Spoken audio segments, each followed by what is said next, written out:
بسم الله الرحمن الرحيم الحمد لله رب العالمين والصلاة والسلام على سيدنا محمد وأهل بيته الطيبين الطاهرين اللهم صل على محمد وعلى محمد وعجل فرجه.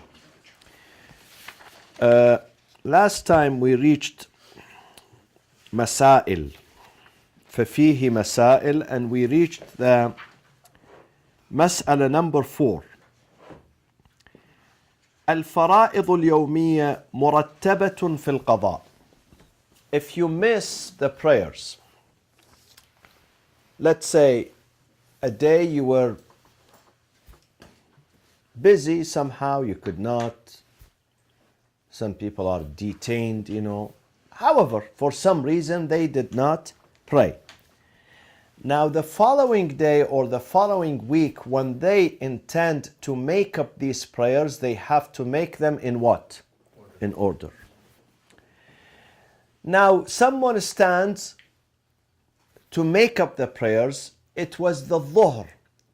But then all of a sudden he remembered, but he didn't do the morning yesterday too. But he was doing the dhuhr. He said, Allahu Akbar, I'm doing the dhuhr 4 rak'ah. Allahu Akbar, Bismillah ar-Rahman ar-Rahim. And then all of a sudden, but I didn't do the morning. He can switch. Although he started with the niyyah of doing dhuhr, but because he has to do the morning before dhuhr, in the middle of the prayers he can do what? Switch. Now, how long he can switch? Right to the 4th rak'ah? Or before that? Before that. He can do that while he's standing for the 3rd rak'ah, but before ruku'. Before ruku'.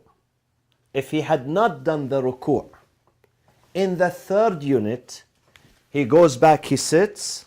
For instance, he stood for the 3rd rak'ah. What do we recite in the 3rd rak'ah? What do we do? Subhanallah walhamdulillah wa la ilaha illallah wallahu akbar. We have a choice, Sister Najat. We have a choice. Either in the 3rd or the 4th rak'ah, either we do the subhaniyat, subhanallah walhamdulillah wa la ilaha illallah wallahu akbar, or we recite Surah Al-Hamd, Surah Al-Fatiha. So we have a choice, okay? So while he was doing subhanallah, then he remembered, I didn't do the morning. He can sit, immediately sit, and he does taslim. Because he did tashahhud. He did the tashahhud and then he stood. So he can sit and does the taslim, and then he switches the niyyah into the morning. And it would be accepted for him as the fajr prayers, morning prayers. But if not, he could not, he forgot, while he was doing ruku' in his third rak'ah and 3rd unit, he remembered, but I didn't do the morning. In this case, he continued. It is too late. He cannot switch the niyyah. He can continue with dhuhr, and then after dhuhr, what does he do after dhuhr? He does the fajr as qada after dhuhr. Okay? فلو دخل في فريضة فذكر أن عليه سابقة عدل بنيته ما دام العدول ممكنا وإلا استأنف المرتبة. So in this case, if there is room to change, he will change, as I explained. If it is too late, then he does the dhuhr, and after that he does the fajr. The same thing with, let's say he was doing asr. He started with asr, but then he realized, but I didn't do the dhuhr. So in this case, he can do the asr, he can switch into the asr, even at the end of, he can switch while he was doing the asr, and he remembered, he can switch the niyyah into the dhuhr, even if he's at the end of the prayers. Because asr, dhuhr and asr are what? Are identical, same number, same rak'at. Okay? Are you with me? Yes. Number 5. تكره النوافل المبتدأة. What is al-mubtada'a? Yeah, but here it has a specific meaning. Nawafil, some of them are prescribed. Let's say Nafilatul Fajr are 2. Yes? This is Nafilatul Fajr. You do it 1. When do we do Nafilatul Fajr? Do you remember? No. Yeah. Between the adhan and the prayers. So after he raises the adhan, mu'adhin, or the time arrives, we can do the nafila and then we do Salatul Fajr. Okay? Now, we know this is the time of it. It is prescribed for us. There are some nafila, like when you come into the masjid. If a place is called masjid, once you enter the masjid, it is recommended for you to do what? Salatul Tahiyya, the greetings of the masjid. Except one place, you don't do you don't do the prayers of greetings. One masjid on earth that exactly. So how do you greet that masjid? How do you greet it? Every masjid, you greet the masjid with 2 rak'ah. Except Masjid al-Haram. How do you greet Masjid al-Haram? With what? With tawaf. Exactly. At-tawaf tahiyyatul Masjid al-Haram. The only masjid on earth that when you enter it and you want to say hello to it, hello masjid, what do? You do tawaf. 7 rounds. Tawaf. And then of course you have 2 rak'ah, which is mustahab, that you do also after the 7 rounds behind Maqam Ibrahim. If you could not do behind Maqam Ibrahim, you can do it for the mustahab tawaf, you can do it anywhere in the mosque. But for the mandatory tawaf, you have to do the prayers where? Behind the maqam. وَاتَّخِذُوا مِن مَقَامِ إِبْرَاهِيمَ مُصَلَّى. Okay? So these are prescribed nawafil. We know the timing of it. But sometimes you want to do 2 rak'ah just fi sabilillah. You have, mashallah, energy. You have drunk this Arizona can. The kids, they drink. And you are full of energy. And you want to move. And you want to do salat. Okay, mustahab. It's neither qada. You are not doing qada. You have not missed. But you just want. These types of nawafil are called what? Mubtada'a. Unprescribed. This is the meaning of mubtada. So it is undesired to do these type of prayers that it does not have a specific reason or a specific title. Are you with me? Mubtada means it does not have a specific title. For instance, Salatul Tahiyya has a specific title. I am doing Tahiyyatul Masjid. Or Nafilatul Fajr, it has a specific title. I am doing this as Nafila of Fajr. Nafilatul Dhuhr has a specific title. Salatul Layl has a specific. But sometimes I want to do Qurbatan Allah. 2 rak'ah Qurbatan Allah. It does not have a specific title. Do you follow me? It's just 2 rak'ah, you know. In this case, don't do them during the following times. عند طلوع الشمس. Don't do this type of prayers, which does not have a specific title, at sunrise. Neither at sunset. Avoid sunrise and sunset. The minute the sun is rising and the minute the sun is setting. وعند قيامها. Qiyam, what does qiyam mean, my friend? Qiyam of the sun, what does it mean? It means it's there above, but it has not reached the zawal, the noon. Before it reaches the zawal, it's called qiyam. Don't do. This type of nafila don't do, which is unprescribed. Do you follow me, doctor?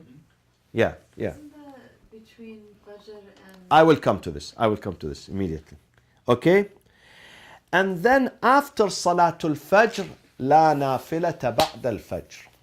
Until sunrise. You don't do nawafil. Okay? This is why if you go to Medina or Mecca, and after the Imam finishes his salat, Assalamu alaikum wa rahmatullah, Assalamu, and then they do Salatul Janaza after. Usually they do Salatul Janaza. Then nobody prays anymore. If someone is caught praying, they tell him, no, no, don't do that. لا نافلة بعد الفجر. مكروه. Up to sunrise. No more prayers. Even nafila is not done. Because we don't have nafila anyways. We don't. So even if you want to offer 2 rak'ah, sometimes you know what I do? I'm visiting the Prophet after we finish Salatul Fajr and we do Salatul Janazah. I go until I get close to the Rawdah where the Prophet is buried, and I do the ziyarah of the Prophet and Lady Fatima al-Zahra, and then I step aside to do the 2 rak'ah of ziyarah, and the guy comes to me. He says, wow, what are you doing here? He doesn't know that I am doing ziyarah. Yeah. So it is makruh. وَبَعْدَ صَلَاةِ الْعَصْرِ. After the Asr until Ghurub, it is makruh to do nafila. Not mandatory, not faridaha, nafila. So if you do the Asr, when is the nafila of Asr, my friends? Before or after? No. Before. Dhuhr before and Asr before. The 4 rak'ah is before Dhuhr and the 4 rak'ah is before Asr. So after you done the Asr, there is no nafila until sunset. You don't do.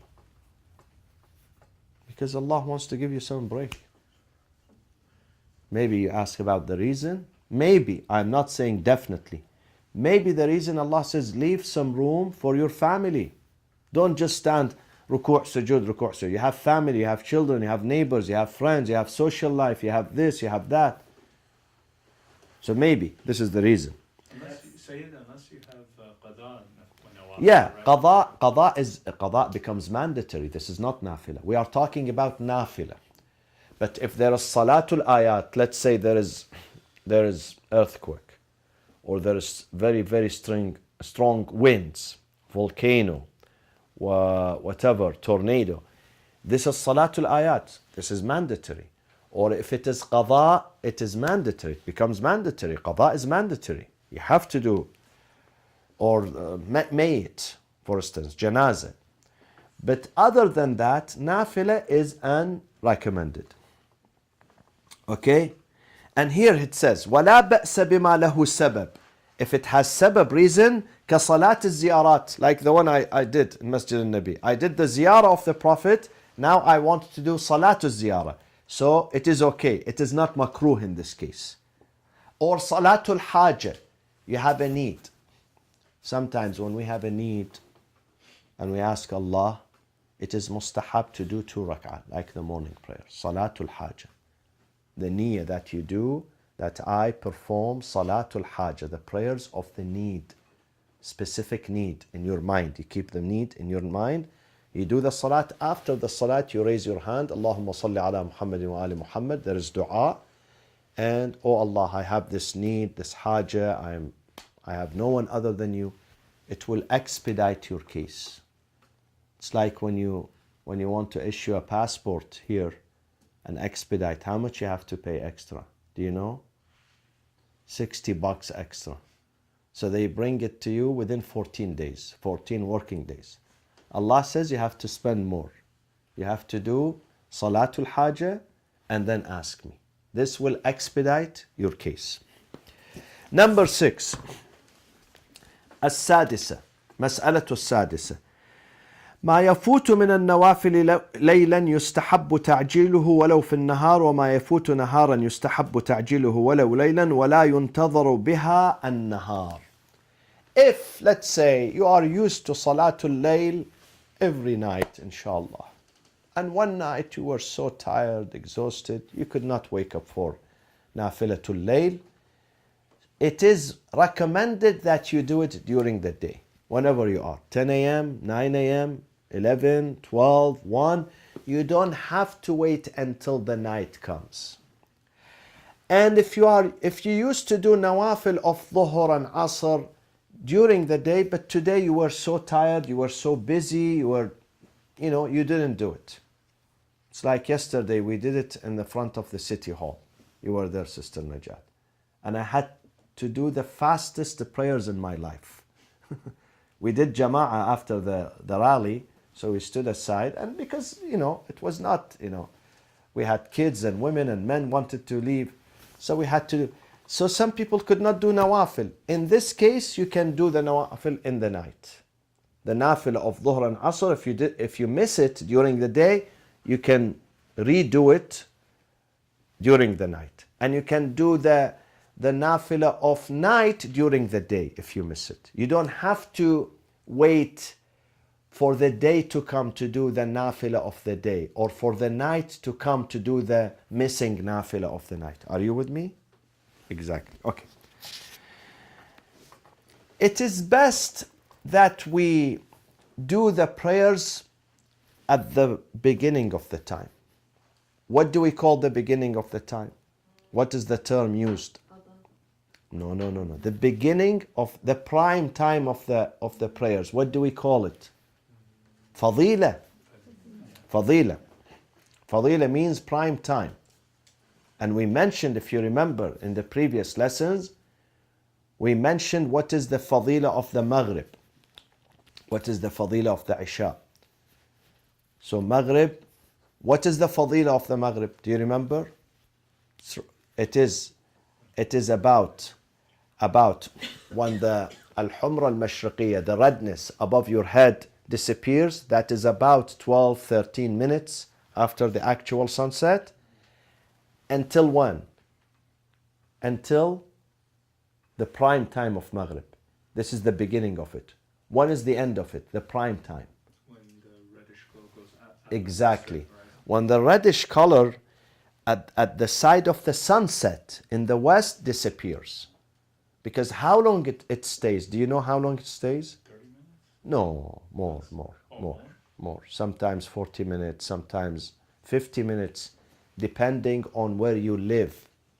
If you live in the northern hemisphere, in the southern hemisphere, and also it depends on the season.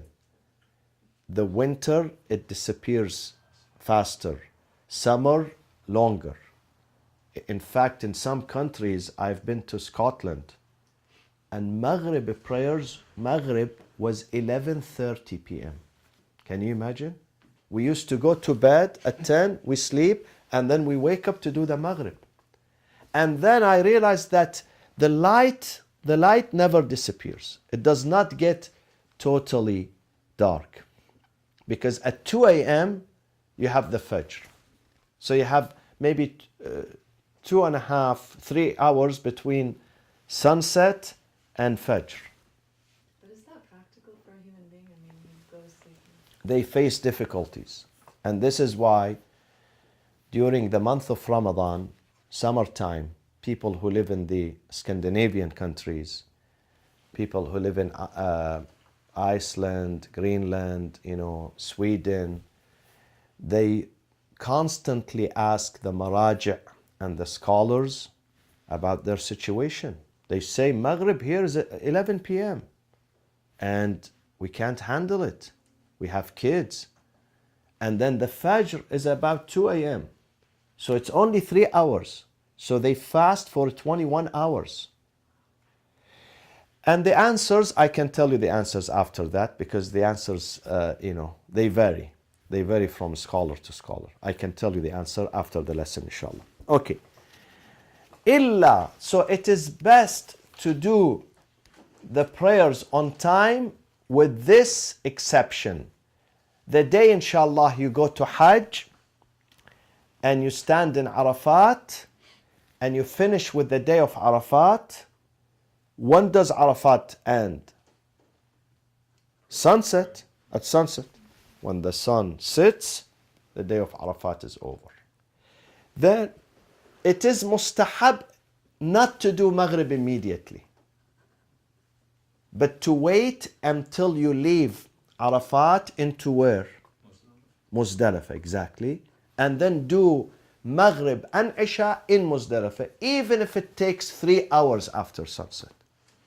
It is mustahab to delay the Maghrib. Not to do the Maghrib in where? In Arafat. That's an exception. That's an exception. Okay? And then Isha. Isha, when is the prime time of Isha. Prime time, fadila of Isha. One. Is it immediately after Maghrib? You can do it immediately after Maghrib. How soon after Maghrib you can do it? After After the time for Maghrib, 5 minutes. Tahira, say that. after how much it takes you To do the Maghrib. the Maghrib. So let's say sunset is 4 p.m. Today it was 4:43. Let's say 4:43. And then we add another 12 minutes for this redness to the reddish color to disappear. So that is about 42, let's say 45, 55. So that would be 4:55. And then give 5 minutes for your Maghrib. That's 5 p.m. You can do the Isha at 5 p.m.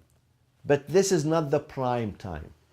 If you want to score more points, delay it 1 hour. Until that reddish in the west side disappear. When that one disappears and it becomes dark, really dark, then that is the prime time of what? Isha. Of Isha prayers. Okay? حتى يسقط الشفق الأحمر. And then prayers, Dhuhr.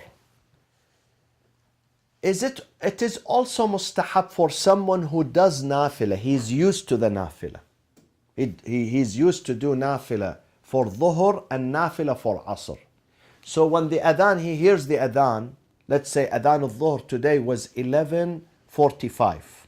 Irvine's time, it was 11:45. It is mustahab for him to delay the Dhuhr until he does the nafila, the 4 rak'ah, and then he does the Dhuhr. And mustahab for him to delay the Asr until he does the nafila before Asr, and then he does Salatul Asr. Mustahab. Okay? والمتنفل يؤخر الظهر والعصر حتى يأتي بنافلتهما والمستحاضة تؤخر الظهر والمغرب. Also for women who are experiencing the minor cycle. What is the minor cycle? We have hayd and we have istihada. Hayd is period. Period. She should not pray. But sometimes it is not hayd. It is the lesser hayd, istihada. She see some drops of blood, but this is not period. In that case, she has to take ghusl before the salat. And it has some details. I'm not going to go into details. So she can pray, because this is not hayd, this is istihada. So she has to do ghusl, and she has to do wudu, and then she has to pray. In this case, she delays the dhuhr until the maghrib time.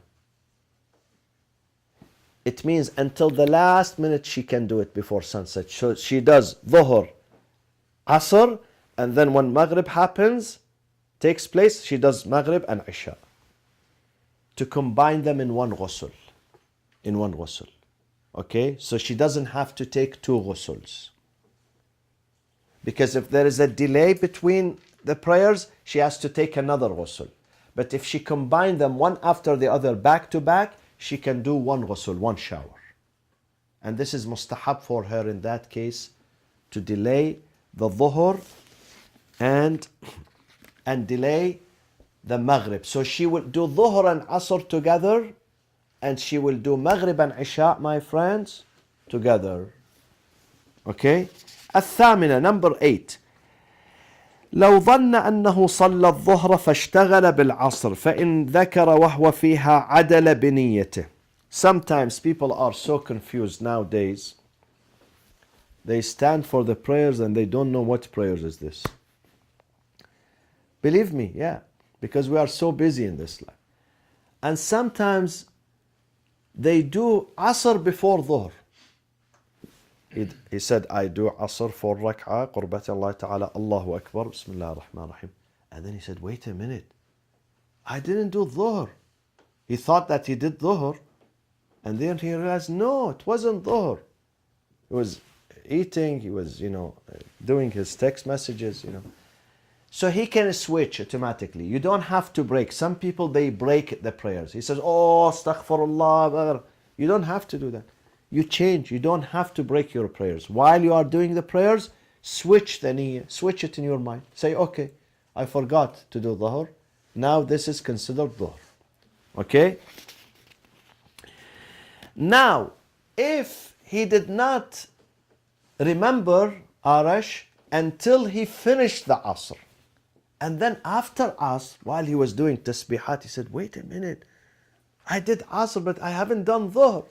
In this case, what he does? What does he do? You have to repeat, and you have to do Zohar first. No. Yeah, he can do the Dhuhr after the Asr. Unless what? Who's smart among you who can tell me unless? There's no time left until the time for No, Asr. no. Unless he did the Asr. Do you remember we said if Dhuhr today is 11:45, the 5 first minutes belongs to what prayers? Dhuhr. Unless he did this Asr within these 5 minutes, then he has to repeat all of them. He stands for Dhuhr and then he does Asr. But if he did the Asr outside these 5 minutes, let's say he did the Asr at 11:50,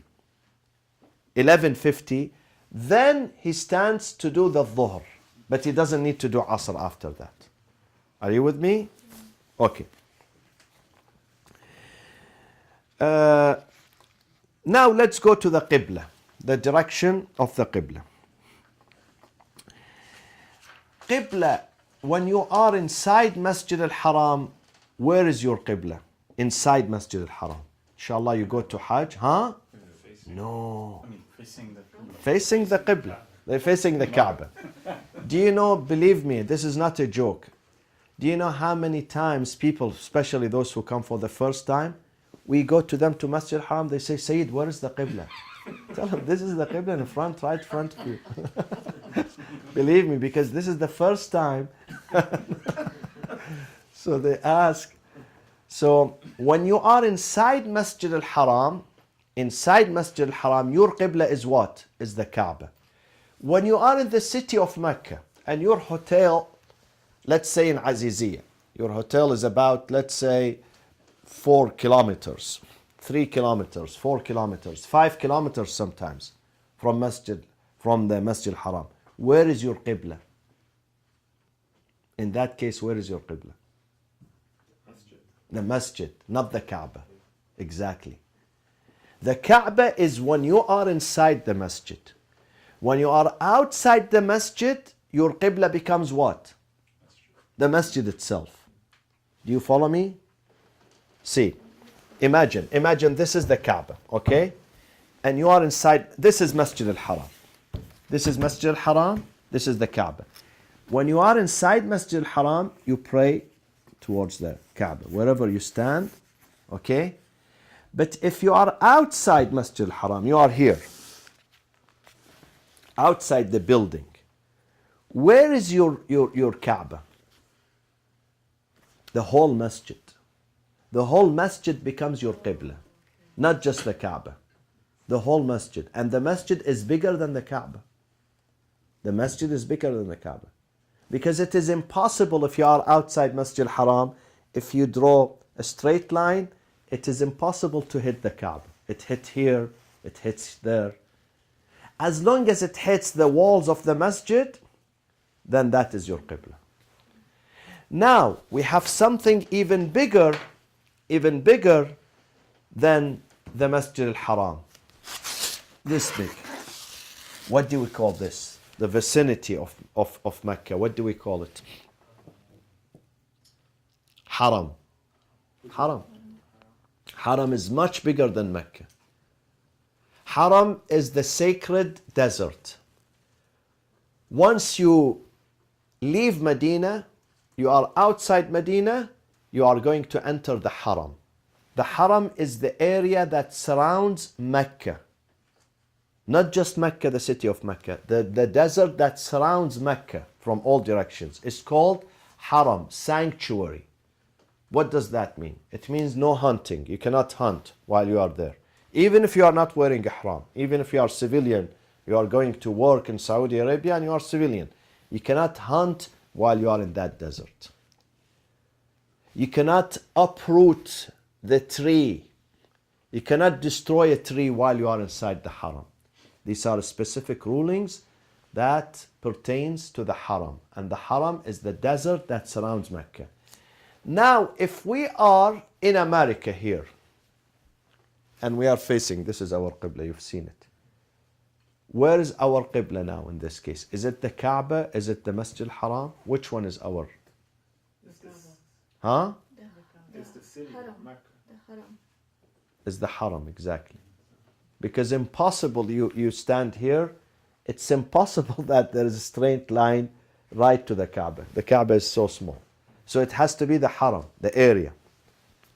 Are you with me? How big would that be in comparison to a city around here, or an area around here? Bigger than Irvine. Maybe the size of Orange County. The Haram is the size of the entire county of Orange. Yeah. I have a question regarding Qibla that is in my mind since long. Yeah. Can we say it after just we finish this bit? Yeah. Okay. Now, if God forbids, if they remove the Kaaba one day and you go to Masjid al-Haram, God forbids, then where is the Qibla in this case? No Kaaba. You go there and there is no Kaaba. And there's no masjid? And the Kaaba, by the way, the Kaaba has been demolished many times. Still the same. The current building is not the building that Ibrahim did. This Kaaba has been flooded, destroyed by flood, destroyed by war during the time of Bani Umayyah. They destroyed the Kaaba, many times this Kaaba. This is not the same building, original building. So there is no building, let's say. So where do you? The haram. No, you are inside, huh? Still the same. Exactly. So not necessarily the building itself, the direction of the building becomes the Qibla. The direction of the building. So if the building does not exist, then the direction towards the building. Now, if you go inside the Kaaba, sometimes they open for dignitaries for their, they wash inside the Kaaba twice a year. Which direction you pray for? If they open Everywhere. Everywhere. You can stand. So some people, Nadim, can stand facing this. Arash stand behind him facing this. Dr. Ali facing there. You're going to be praying in all directions. Now, if you go at the top of the Kaaba, Sathul Kaaba, I've seen people going there to change the cloth. I've seen it on the day of Arafat myself. 3-4 people, they go at the top of the Kaaba and then they start pulling the... In what direction you pray? Okay, in any direction? In any direction, as long as there is a wall. There is a wall, because it's not, there is about a meter, or I would say 1 meter length wall at the roof of the Kaaba. Okay? So imagine this is the roof of the Kaaba and there is a wall surrounding it. It's a meter.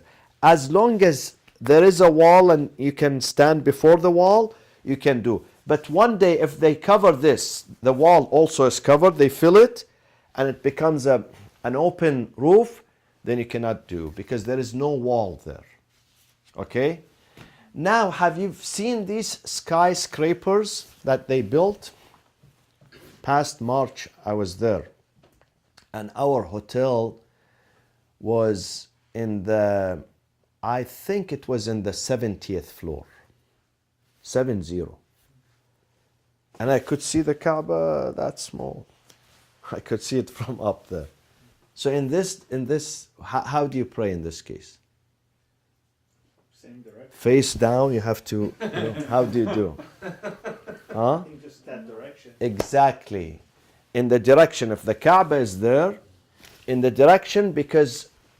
the ulama, they say the Kaaba stretches from earth to heaven. To heaven. So in the airplane, if you are passing by Mecca and you are in the airplane, you pray to that direction, the direction of the Kaaba. Now the prayers that we do in the airplane, it's not on earth. It's about 40,000 feet above the earth. So we pray into that direction. Okay? If you are in the moon or somewhere. In the moon you face the earth. That's it. Yeah. The earth is your Kaaba. In your Qibla from the moon, the entire, see, we said from Orange County the Haram becomes our Qibla. But when you go to moon, inshallah, then the earth becomes your Qibla. Okay? Okay, let's go to another mas'ala. Now, you must pray towards the Qibla. During the prayers, you must فَوَلِّ وَجْهَكَ شَطْرَ الْمَسْجِدِ الْحَرَامِ. Allah says to the Prophet, فَوَلِّ, give your direction, your face towards the Masjid al-Haram in your prayers. But now, if you don't know, you go to a place, it happened to me so many times. When I travel, I go into hotels, places, airport. I have no campus, I have nobody. Before, now this is a big help, believe me. This is a big help. But before that, there is no sun. How do I know where is north, where is south? There is nobody to ask. Sometimes I ask people, I've asked pilots so many times, especially because I know those guys, they are more accurate than average people. But if there is nobody there, you use common sense. Try to use common sense. Depend on common sense. Don't just go blindly. Don't just go by. Use some. Try to find the directions. Which city you are in. Where is this airport? Where is this street? Where is north? Where is south? Try to remember if there was a sun and the sun is moving, to what direction is moving. So try to use common sense. They call them al-imaratul mufida lil-dhann. The signs that is useful for the probability, not certainty, because definitely you can't have certainty, but you can have probability. So use some common sense. Now, if you strive and you say, okay, now I can tell it's in this direction, but someone comes and he says, no, the Qibla is in that direction, opposite direction. And it happens. Sometimes we fight. When we travel, one of us, he says this direction, I say, no, it's that direction. In this case, what do we do? In this case, you work according to your own probability. Unless that guy, he's a person who's an insider, who's from the same city, he knows, and there are some signs that tells you that his knowledge is better than your knowledge. He's someone local in this area. So in that case, you have to follow that person. Now, do we always ask the Muslims? Some say you only ask the Muslim. But Muhaqqiq al-Hilli, he says no, even if someone who's kafir. He's kafir, but he knows the north and the south. He can tell you. He doesn't have to be a Muslim. So you can ask someone who's a non-Muslim and you can trust him. Because he's not teaching you how to pray and how to do wudu. He's telling you the directions. And these directions, sometimes the non-Muslims, they know them better than... And this is why in the airplane I asked the flight attendant, nowadays you can find, some of the airplanes, they put you the direction of the Kaaba. But sometimes I ask the flight attendant, please, can you ask the pilot which direction is Jeddah? I don't say Mecca Because Jeddah has an airport, so they can figure out which direction is Jeddah airport. So she comes back after an hour and she tells me this direction or that. After the airplane made many. Yeah. Okay. So, when you go into a city and they have a masjid, do you still have to ask when you enter a masjid about the Qibla? You don't have to ask. This is a masjid and those are Muslims, and alhamdulillah, some of them they have a brain, not all of them brainless. So, because some people now, they go and they challenge. Who says those guys, they know the direction? Who's it? No, khalas. That's it. There are people here, they built this masjid, and you assume that this is not only that. Yesterday when we did Dhuhr and Asr, there was before us, were you there standing, Sister Najah? There were people before us, they did their prayers, Sunni brothers, and we came immediately after them. So I did not challenge them. I did not say, well, the Muslims, and definitely one of them, he found out about the Qibla. They did the job for us. So you don't have to doubt. You don't have to, unless there is a reason to doubt. What is the reason to doubt? Some people, they have very good sense of direction. Very good sense of direction. Now they are sitting in the room, he can tell you, listen, this is the north, this is northeast, this is east, this is... Some people, they have exactly the opposite. They always call the north, south. I know a person, when we came to America first, there were no GPS at that time. So they used to give us directions. Go Freeway 10 east, exit at, this. This guy, whenever you wanted to get lost forever, you call this guy and ask him. Believe me, he was expert in misguiding you. Misguiding. So we have some people like that. They don't have sense of direction. They have an opposite sense of direction, corrupt sense of direction. So if you know this person you really cannot trust him, then you have to make your own effort. Otherwise, if the person is sound person, and he tells you the Qibla in this direction, you can depend on them. Now, if you cannot be certain, neither can have one probability. You worked very, very, very hard. God forbid, someone is imprisoned underground. They put him solitary confinement underground, completely dark, no windows, small cell, and he really does not, impossible for him to know where is north, where is south, impossible. So no room even for dhan, let alone ilm, which is certainty. Even there is no room for probability. In this case, this poor guy has to pray into the 4 directions. 4? Yeah. Well, that's messed up. It's torture. If he or she can. But if not, he gets tired, really. He doesn't have physical power. He does it into 3 directions. If not, 2 directions. If not, he will choose 1 direction, and that's it. Okay? If he can do 4, he will do 4. If not 3, if not 2, if not, then he will go into 1 direction. He will choose the direction randomly. Randomly, he will choose one of these directions. Okay.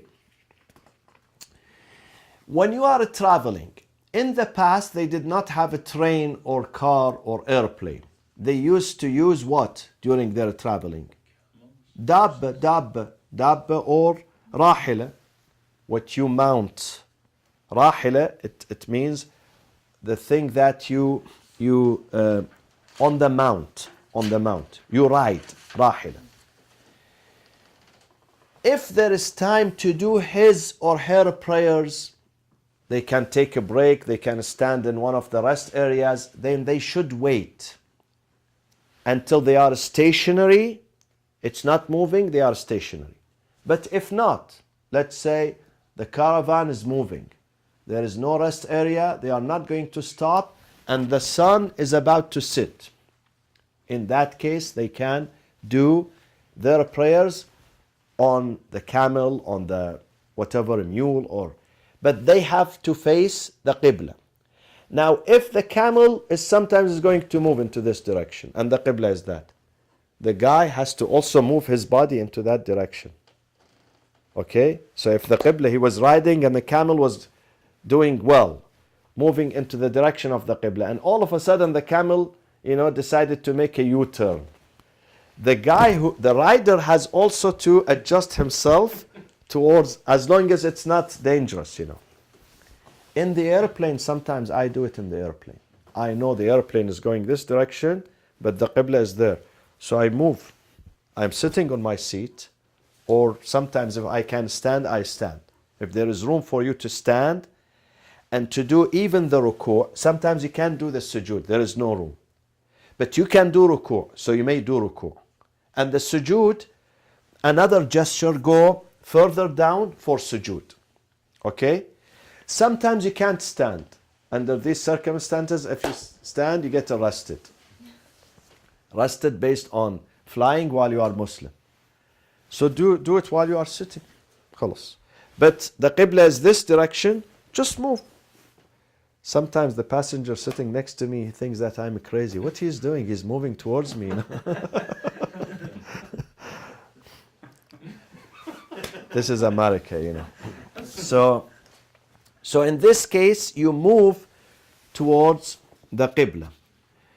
Okay?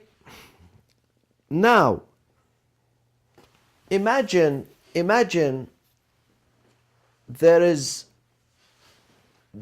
you are in the airplane. The Qibla is here. The airplane is moving this, and you have to sit this. And it's packed. And you can't tell the people, listen, move, I want to do it this way. You really can't. Imagine, sometimes you can only do takbiratul ihram. Okay? This is your seat. Okay? The airplane is moving to the, let's say, west. The Qibla is this. This is the north. You do Allahu Akbar, and then the rest of the prayers, do it in this direction. Only takbiratul ihram in the direction of the Qibla. If you cannot move your body, your entire body, throughout the whole salat, just move your head during the Qibla, for the Qibla, say Allahu Akbar, and then you can move back and do the rest of the prayers. Okay. Now, sometimes, my friends, it happened to me one time. I was at Orlando Airport, coming back to LA, and the sun was about to set. We were traveling. And I was standing waiting to board the airplane, and it was packed. All the gates were packed. I could not even find a place to pray. In that case, I did my prayers while I was standing. I was standing, Allahu Akbar, Bismillah, Ruku' and Sujood. Sometimes you are walking, let's say they don't allow you to sit or to step aside. While you are walking, you can do the salat while you are walking. But you cannot drop the salat in any case. You can do the salat while you are swimming. You can do it. But don't miss the salat. Salat in any condition, you can do it, and it is acceptable. Sometimes people in bed in hospital, they are laying in their bed. Okay? If they can turn them to the Qibla, they must do. If not, nobody is there. There is no nurse, there is no one, and he knows it's about sunset and he has to do the prayers. Then he may do. If he can do wudu, he would do wudu. If not, tayammum. If no dust, symbolic. On the sheet that covers him, Allahu Akbar, he does this. Symbolic tayammum. And then while he's, laying in his bed, on his back, on his right, on his left, whatever condition he has or she has, they have to do the prayers. And inshallah, the rest of the masail in the next year, which is 2000, January 4th Monday 2016 إن شاء الله. وصلى الله وسلم على سيدنا محمد وأهل بيته الطيبين الطاهرين. اللهم صل على محمد. Yes, Sister Tahir.